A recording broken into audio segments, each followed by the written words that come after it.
In this episode, we're going to talk about how to save yourself a few hours every week by time blocking.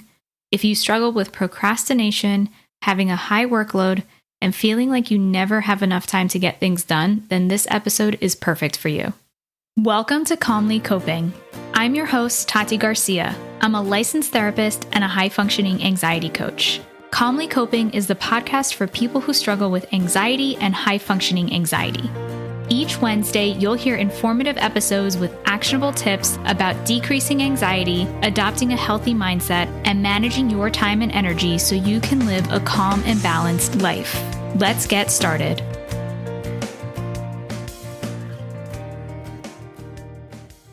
This is episode number 36, How to Save Yourself a Few Hours Every Week by Time Blocking. Welcome back, and welcome if you're a first-time listener. Thank you so much for tuning in. So what is time blocking? It's a time management method in which you prioritize your tasks, meetings, etc., and schedule them into blocks of time during your day. You can devote blocks to one specific task, a type of task, or numerous small tasks. Time blocking helps you plan your day with certainty, and it frees up your mental space and energy from having to make decisions about what you're going to be doing next throughout your day. And time blocking also encourages productivity and focus because you're setting aside time in advance for your work. I'm time blocking right now as I outlined this episode, and now as I'm recording this podcast episode. I've been using time blocking for almost a year now, and it has helped me tremendously in regards to my productivity, focus, and efficiency when it comes to work. Time blocking also helps with anxiety because it provides you with the certainty to know how you're spending your time in the coming day or week, or however far ahead you'd like to plan. Anxiety and overthinking often occur as a result of uncertainty and fear. For example, am I going to have enough time to get this done? I have so much to get done this week. How am I going to get to it all? I'm so overwhelmed. I'll never get my to-dos done. If you tend to constantly plan things ahead in your mind and think about the next moment like me and like most people with anxiety, then I promise that you will benefit from time blocking. At first, time blocking may seem arduous and time-consuming, and it might seem to lack flexibility because you're probably thinking, how am I supposed to schedule out every single hour of my day? These are all valid concerns, and we'll get into how to start using time blocking effectively right after this break. If you're a high achiever who struggles with putting way too much pressure on yourself, you have difficulty disconnecting, and you feel like you can never fully relax, then you'll want to enroll in my free 3-day course, How to Calm Your Mind So You Can Finally Relax. In this free course, I walk you through getting to the root of what's preventing you from fully relaxing, learning my Relax framework to help you identify the best ways to relax and recharge, and how you can relax intentionally so that you set yourself up for long-term success. You can enroll in this free course by going to calmlycoping.com/relax or by clicking on the link in the show notes. Here are my tips to time block effectively so you don't end up feeling even more overwhelmed and anxious, because that's the opposite of what we want to accomplish. So first, you need to be aware of a concept known as Parkinsons Law. This is the concept that work expands to fill the time allotted. So for example, if you have something that maybe you have a week to get it done or 2 weeks, then oftentimes you're going to wait and space things out so that it's taking you more time to get this task accomplished. Whereas if you say you have a day to get a task done, then you're going to spend less time naturally getting that task done. So that's really simplistically the concept of Parkinson's Law. Time blocking can help give you a constraint to focus and get things done by this deadline that you've created. This can help to prevent procrastination, and as long as you're removing potential distractions such as your phone, like putting it on silent or do not disturb and not checking email, it can help you to remain focused. So here are my tips to help you start time blocking. And just as an aside, I suggest that you take notes during this episode so that you can remember these tips.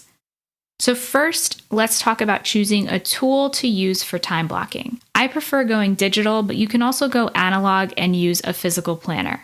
So some suggestions include Google Calendar and Apple Calendar, but you can basically use any sort of tool that allows you to set a schedule for your day.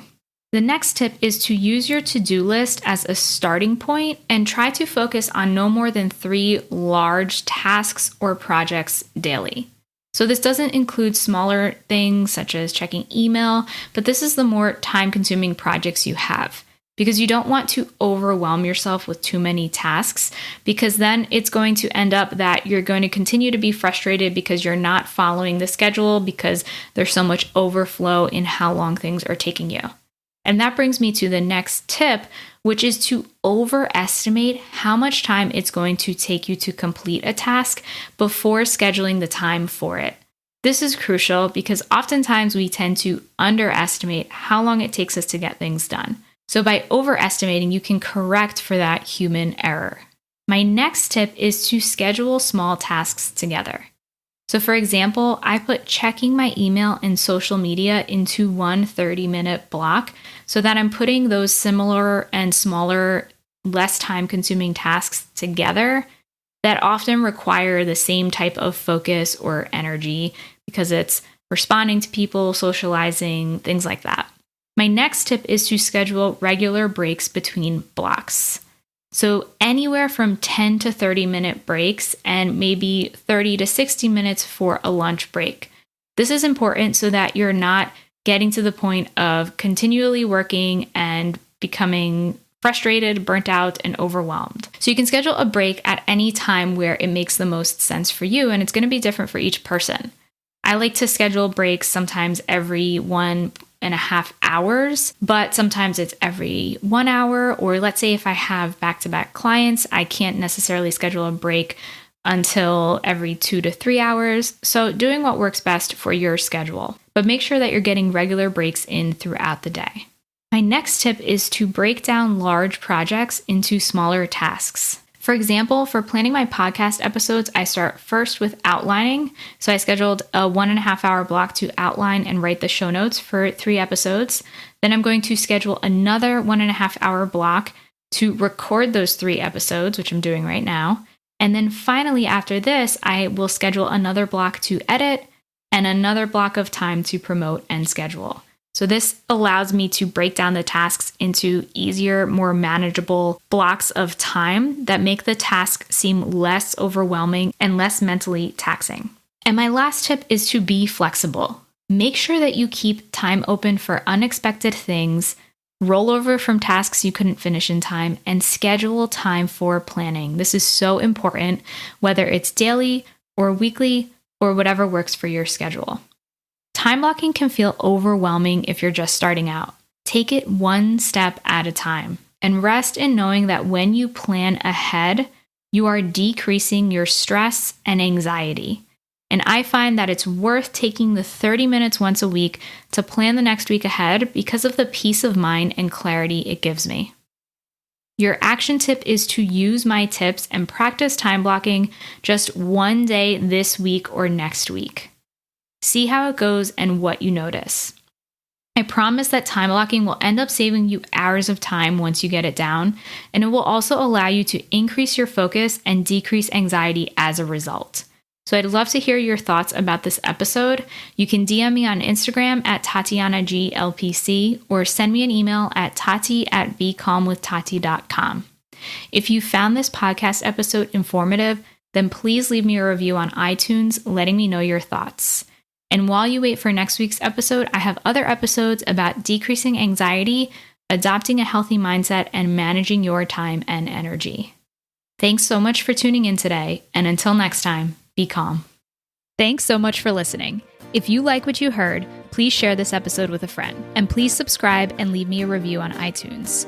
Also, remember to check me out online at calmlycoping.com and connect with me on Instagram at TatianaGLPC. All content here is for informational purposes only. This content does not replace the professional judgment of your own mental health provider. Please consult a licensed mental health professional for all individual questions and issues. Till next time, I'm Tati, and this has been Calmly Coping.